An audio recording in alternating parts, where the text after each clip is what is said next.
میرے رسول پاک صلی اللہ علیہ وسلم نے فرمایا جس سے اللہ محبت کرتا ہے اس کی محبت کو دوام ملتا ہے۔ زمین والے بھی پیار کرتے ہیں، آسمان والے بھی، فرشتے بھی کرتے ہیں تعظیم میری۔ میرے اعلیٰ حضرت کیا خوب ارشاد فرماتے ہیں، کہتے ہیں فرشتے بھی کرتے ہیں تعظیم میری، فرشتے بھی کرتے ہیں تعظیم میری، فدا ہو کے ان پر یہ عزت ملی ہے، فدا ہو کے ان پر یہ عزت ملی۔ تو میرے دوست جب اللہ کسی کو محبوب رکھے گا، اللہ پیار کرے گا، تو پھر اس کے لیے برکتوں کے دروازے کھل جائیں گے، رحمتوں کے دروازے کھل جائیں گے، پھر بچہ اس سے پیار کرے گا، پھر دنیا اس کے لیے دعا کرے گا، پھر آسمان کے فرشتے اس کا حیا کرے گا۔ اللہ پیار کرتا کس سے ہے؟ اللہ کے پیار والے بندے کون سے؟ اللہ کی محبت ہے کس سے؟ اللہ کے پسندیدہ کون ہے؟ تو سورہ بقرہ کی آیت نمبر 222 آیت میں اللہ فرماتے ہیں ان اللہ یحب التوابین ویحب المتطہرین۔ فرمایا اللہ پیار کرتا ہے توبہ کرنے والوں سے۔ کس سے؟ سارے بولیں، آپ بھی بولیں، اللہ کس سے پیار کرتا ہے جی؟ توبہ کرنے۔ اور اللہ پیار کرتا ہے پاک رہنے والوں سے۔ کس سے؟ پاک رہنے والے سے اور توبہ کرنا۔ کتنا پیار کرتا ہے؟ عجیب مثال دی بخاری میں میرے رسول پاک، اور اس رنگ کی، اس انداز کی شاید آپ کو دوسری حدیث نہ ملے۔ میرے نبی پاک صلی اللہ علیہ وسلم نے فرمایا، صحابہ بیٹھے تھے، حضور نے فرمایا مسلمانوں کوئی غلطی کسی شخص نے کی ہو نا 80 سال پرانی، تو کسی کا اس سے اختلاف ہو جائے تو وہ ٹٹول کے لے آتا ہے، معاف کرنے کو تیار ہے، ٹٹول کے لے آتے ہیں لوگ معاف کرنے کو تیار ہے۔ لیکن اس رنگ کی حدیث آپ کو نہیں ملے گی پوری کتب حدیث میں۔ دیکھیے حضرت ابو ہریرہ حدیث کے راوی ہیں، میرے رسول کریم صلی اللہ علیہ وسلم نے فرمایا صحابہ جب اللہ کا بندہ اور گناہ گار ترین بندہ توبہ کرتا ہے تو اللہ خوش ہو جاتا ہے۔ اللہ اس کی توبہ سے، یہ سونے والوں کو جگائیے گا، اللہ ان کی توبہ سے خوش ہو جاتا ہے، راضی ہو جاتا ہے۔ اور کس طرح راضی ہوتا ہے؟ حضور نے مثال دی، بڑی منفرد روایت، میرے نبی پاک صلی اللہ علیہ وسلم فرماتے ہیں ایک آدمی تھا، صحابہ ایک آدمی تھا، اس نے اونٹنی تیار کی، اونٹنی پر سامان رکھا، کھانے کا، پینے کا، زادرہ سامان، یوں سمجھ لیں جیسے لوگ حج عمرہ کرنے جاتے ہیں تو ایک تھیلا، اس میں پاسپورٹ بھی ہے، پیسے بھی ہیں، ٹکٹ بھی ہے، ہر شے اس کے اندر ہے۔ وہ تھیلا اس نے اونٹنی پہ باندھ دیا، ساری ضروریات کی چیزیں اس میں تھیں۔ ریگستان کا علاقہ تھا، صحرا کا علاقہ تھا، میلوں دور دور تک آبادی نہیں۔ اس صحرا کے اندر وہ پہنچا، اونٹنی اپنی اس نے ایک شاخ کے ساتھ باندھ دی اور خود وہ ایک درخت کے نیچے آرام کرنے لگا۔ نبی پاک صلی اللہ تعالی علیہ وسلم فرماتے ہیں وہ سو گیا، اس کی آنکھ لگ گئی تو اونٹنی نہ، وہ چونکہ شاخ سے بندھی ہوئی تھی، وہ شاخ اس کی ٹوٹ گئی، اونٹنی نکل گئی۔ حضور فرماتے ہیں اس کی آنکھ کھل گئی، اب وہ صحرا میں دوڑنے لگا، پانی بھی کوئی نہیں، کھانا بھی کوئی نہیں، پینا بھی کوئی نہیں، پیسہ بھی کوئی نہیں، اور سب سے بڑی بات یہ ہے کہ صحرا سے نکلنے کا راستہ بھی، پیدل وہ صحرا سے نکل سکتا بھی۔ حضور فرماتے ہیں ادھر دوڑا، ادھر دوڑا، آگے دوڑا، پیچھے دوڑا، شمال جنوب بھاگا، تھک گیا، آوازیں دینے لگا، درختوں پہ چڑھنے لگا، جو اس سے بن سکتا تھا اس نے کیا، تھک گیا۔ جب تھکا تو کونے میں بیٹھ کے رونے لگا، کھول کے رویا۔ اب اسے یقین ہو گیا کہ میری فریاد کو کوئی نہیں پہنچے گا، مشکل ہو گیا میرے لیے۔ حضور فرماتے ہیں وہ ایک درخت کے نیچے بیٹھ کے اپنی موت کا انتظار کرنے لگا کہ اب میرا کوئی حل نہیں بچنے کا، موت ہی آئے گی، موت ہی۔ اچانک اس نے آنکھ کھولی تو اس کی اونٹنی اس کے سامنے کھڑی تھی، سامان بھی مل گیا، پیسے بھی مل گئے، کھانا بھی مل گیا، پانی بھی مل گیا، ہر چیز مل گئی۔ اللہ کے رسول فرماتے ہیں صحابہ بتاؤ اسے کتنی خوشی ہوگی، صحابہ بتاؤ اسے کتنی خوشی ہوگی۔ تو آج صحابی تولنے لگا، ناپنے لگا، بالآخر کہنے لگے حضور یہ تو وہی بتا سکتا ہے جس کو خوشی ہو رہی ہے، ہم تو اندازہ کر سکتے ہیں، پیمانہ رکھ سکتے ہیں، لیکن ہم اس کی خوشی تک پہنچ سکتے۔ میرے نبی کریم صلی اللہ تعالی علیہ وسلم فرماتے ہیں اور صحابہ اسے تو کچھ خوشی بھی نہیں ہوئی، کچھ بھی خوشی نہیں ہوئی، جب رب کا گناہگار بندہ جو کبھی مسجد نہیں آیا، نے کبھی نماز نہیں پڑھی، جو کبھی اس کے حضور حاضر نہیں ہوا، جسے کبھی سجدے کی توفیق نہیں ملی، جس نے کبھی بسم اللہ شریف بھی نہیں پڑھی، فرمایا جب وہ آتا ہے نا پلٹ کے مسجد میں، مسجد نمازیوں سے کھچا کھچ بھری ہے، حاجیوں سے بھری ہوئی ہے، ساجدوں اور عابدوں سے بھری ہوئی ہے، لیکن جب وہ گناہگار آ کے سجدہ کرتا ہے تو فرمایا خدا کو اس صحرا میں پھنسے ہوئے اس مسافر سے بھی زیادہ خوشی حاصل ہوتی ہے، اللہ کو اس سے بھی زیادہ۔ اور کنز المال کی حدیث سنیں گے تو اور خوش ہو جائیں گے کہ توبہ کرنے والے کی خوشی کی۔ میرے نبی پاک صلی اللہ علیہ وسلم فرماتے ہیں ایک شخص تھا، دنیا داری کرتا تھا،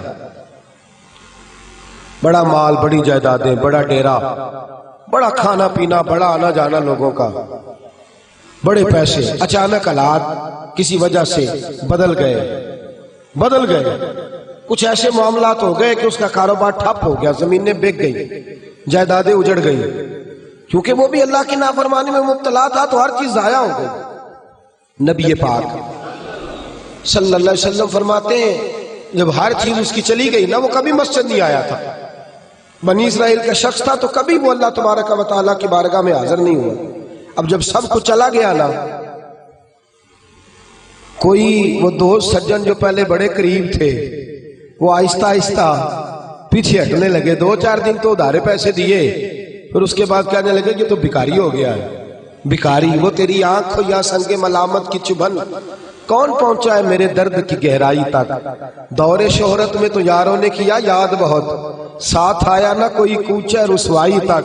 اور میاں صاحب کہتے ہیں ساری عمر ہی آٹا گدا ہے تے لکھاں کیتے پیڑے، ہن وقت آیا ہی تے محمد بخشا کوئی نہیں ہو بیٹھا نیڑے، ساری عمر ہی آٹا گدا ہے میں لکھاں کیتے پیڑے، اے وقت آیا ہی تے محمد بخشا کوئی بھی نہیں بیٹھا نیڑے۔ میرے نبی پاک صلی اللہ تعالی وسلم فرماتے الجھ گیا، جب تھک گیا نا دنیا داروں کی طرف، رشتہ داروں کی طرف، یار دوستوں کی طرف، تو پھر جا کے مسجد یاد آئی، سجدہ کیا، کہنے لگا یا اللہ کوئی نہیں میرا تیرے سوا، اللہ میں نے دنیا دیکھ لی ہے ساری، تیرے سوا میرا کوئی نہیں۔ رب کریم نے فرشتوں کو بلایا، فرمایا ادھر آؤ، جاؤ میرا بندہ جیسے کہتا ہے ویسے ہی کر دو، جو کہتا ہے ویسے ہی، جو وڈیاں شانہ والے مولا تے رب غریب نوازا، اپنے بندیاں تائیں کھلی رکھی رحمت دا دروازہ، یا اللہ مدد فرما۔ فرمایا جاؤ فرشتے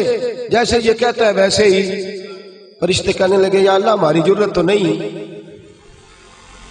پر ڈر کے نہیں آیا، یہ الجھ گیا ہے تب آیا ہے، پھنس گیا ہے تب آیا ہے، یا اللہ یہ تجھ سے ڈر کے تیری محبت میں کیسے آیا ہے؟ اللہ کرے آپ کو سمجھ آ رہی ہو اس لذت کی، کیسے آیا ہے؟ پھنس گیا ہے، اب اس کا چارہ کوئی نہیں رہا۔ واہ، آواز قدرت آئی، اس آواز میں بھی بڑا کرم ہے۔ رب کریم نے فرمایا فرشتو تمہارا کیا خیال ہے؟ مجھے نہیں پتا، انی اعلم ما لا تعلمون، جو میں جانتا ہوں وہ تمہارا کیا خیال ہے مجھے نہیں پتا۔ اور فرمایا تمہیں تو اتنا پتا ہے نا کہ یہ الجھ کے آیا، مجھے آگے کی بات کا بھی پتا ہے، یا اللہ آگے کیا ہے؟ فرمایا میں نے اسے نواز دینا ہے، اس نے دوبارہ آنا بھی کوئی نہیں، لے کے جائے گا تو دوبارہ۔ اللہ اکبر، کتنے بلند حوصلے ہیں پروردگار کے، کتنے بلند حوصلے ہیں پروردگار کے، جائے گا تو واپس۔ اللہ اکبر، میرے حبیب فرماتے ہیں بنی اسرائیل کا وہ شخص تھا، اللہ نے دے دیا، چلا گیا لے کے، دوبارہ پھر بھول گیا، پھر ڈیرے، پھر وہی جھوٹے یارانے، وہی دوستیاں، وہی سارے معاملات، الجھ گیا، پھر انہی کاموں میں الجھ گیا۔ کچھ وقت پھر آیا تو حالات پھر خراب ہو گئے، پھر دوست سجن جو کہتے تھے نہیں نہیں اس وقت اور تھا اب اور ہے، پھر بدلنے لگے، پھر اس سے رخ پھیرنے لگے، حالات پھر بگڑنے لگے۔ جب سارے دروازے کھٹکھٹائے تو دل میں چور ہے کہ پچھلی دفعہ میں نے دعا کی تھی تو کیا میں نے فراڈ ہی تھا کہ پکی توبہ کی ہے، اندر چور ہے، بان فقیروں کسے نہیں ماریا، اے ہوئی تے چور اندر دا، اندر کھٹکا ہے کہ یار میں، لیکن کہنے لگا جاؤں نہ تو جاؤں کدھر۔ پھر آ گیا مسجد، کہنے لگا یا اللہ آج کے بعد نہیں کرتا، آج کے بعد غلطی تو مہربانی فرما، ایک دفعہ نظر فرما۔ میرے حبیب پاک بیان کر رہے ہیں تو آنکھوں میں آنسو ہے۔ حضور فرماتے کہنے لگے یا اللہ ایک دفعہ اب نہیں کرتا۔ رب کریم نے فرمایا فرشتوں دے دو جو مانگتا ہے، فرشتے کہنے لگے یا اللہ ڈر کے نہیں آیا, الجھ کے آیا ہے. فرمایا مجھے تو یہ بھی پتا ہے کہ دوبارہ آئے گا بھی نہیں, لیکن اب وہ آ گیا ہے, دے دو جو مانگتا ہے. حضور فرماتے ہیں 70 دفعہ آیا. بولے کتنی دفعہ؟ اور بھائی چوتھی باری تے ابا جی نہیں پیسے پا کے دیں دے دکان چ, وہ آندے تو جاڑ دے خسماں دا سر کھا, دوجیاں نو نہیں کر کے دینا. 2-3 دفعہ ڈال کے دیتے ہیں تجارت کاروبار, چوتھی دفعہ کہتے ہیں موج کر بھائی, تو ضائع کر دیتا ہے, تجھے نہیں دینے. 70 دفعہ آیا, 70 دفعہ. خدا کے پسندیدہ بنو, لوگوں کے پسندیدہ نہ بنو. ان کی تو پسند پہ 3 دفعہ پورے نہیں اترو گے تمہیں دھتکار دیں گے, جوتے کی نوک پہ نہیں رکھیں گے. 70 دفعہ آیا, 70 دفعہ ناپسندیدگی کا کام کیا. ایک دن پھر رات کو اٹھا, اب الجھا نہیں, اب مال ہے, دولت ہے. رات کو اٹھ گیا, اٹھ کے بیٹھ گیا. دل میں خیال آیا میں کتنا برا ہوں, خدا کے دروازے پہ تب جاتا ہوں جب پھنس جاتا ہوں, اس کے آستانے پہ تب جاتا ہوں جب الجھ جاتا ہوں, اس وقت جاتا ہوں جب بیمار ہو جاتا ہوں, اس وقت جاتا ہوں جب تعویذ کی ضرورت ہوتی ہے, دعا کی عادت ہوتی ہے. کتنا خود غرض ہوں, خدا کو بھی سجدے کرتا ہوں. میرا اس شہر عداوت میں بسیرا ہے جہاں, احمد فراز نے کہا میرا اس شہر عداوت میں بسیرا ہے جہاں. لوگ سجدوں میں بھی لوگوں کا برا سوچتے, میں کہاں بس رہا ہوں کہ یہاں بھی میرا لالچ ہی ہے. اٹھا, پھر تڑپا, مصلی بچھایا تو مصلی آنسوؤں سے بھیگ گیا. کہنے لگا خدایا تو عظیم ہے, میں ذلیل ہوں, تو بڑا ہے, میں عاجز ہوں, تیری کیا بات ہے, میں کچھ بھی نہیں. خدایا 70 دفعہ توبہ کی اور جھوٹی کی, تیرا کتنا بڑا حوصلہ ہے, تو نے ہر دفعہ میری قبول فرمائی. خدایا آج میں لالچ لے کے نہیں آیا, میں تجھے راضی کرنے آیا ہوں. آج میں تجھے راضی کرنے آیا ہوں, سچا ہو کے آیا ہوں. میرے محبوب فرماتے, رب نے فرمایا فرشتو کھولو نظر آسمان کے دروازے. تم کہتے تھے الجھ کے آیا, پھنس کے آیا, کھولو آسمان کے دروازے, وہ دیکھو سجدے میں گرا ہوا ہے. یہ آج الجھ کے نہیں آیا, یہ آج مجھ سے ڈر کے آگے آیا, آج میرے پیار میں آ گیا ہے. فرشتے کہنے لگے یا اللہ پہلے تو مال دیتا تھا, اب کیا دے گا؟ تو میرے حبیب فرماتے ہیں, رب فرماتے ہیں میں اسے دنیا میں عزت دوں گا اور قیامت کے دن بغیر حساب کتاب جنت عطا فرما دوں. بغیر حساب کتاب جنت عطا کر.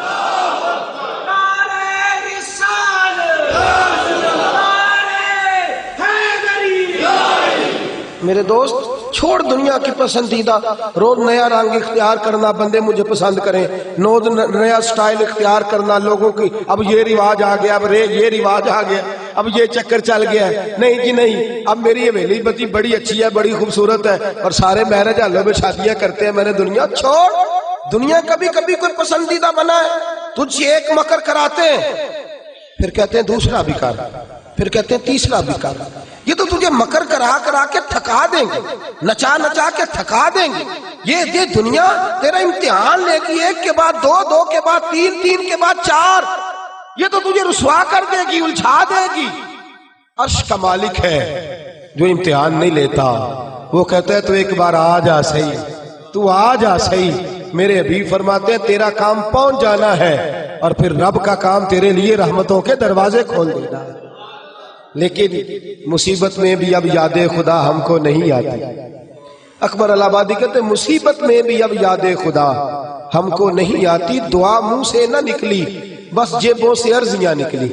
اب بھی ہم جتنے تک دفتروں کے کاٹتے ہیں, کبھی 2 مسجد کے کاٹ لینا. اللہ کے پسندیدہ بنو, اللہ کے پسندیدہ, رب کریم کے پسندیدہ بنو. وہ جس طرح چاہتا ہے اس طرح کے بن جاؤ, جس طرح اللہ تمہیں پسند کرتا ہے اس طرح کے بنو, جس طرح کے رسول پاک صلی اللہ علیہ وسلم تمہیں پسند کرتے ہیں تم اس طرح کے بنو.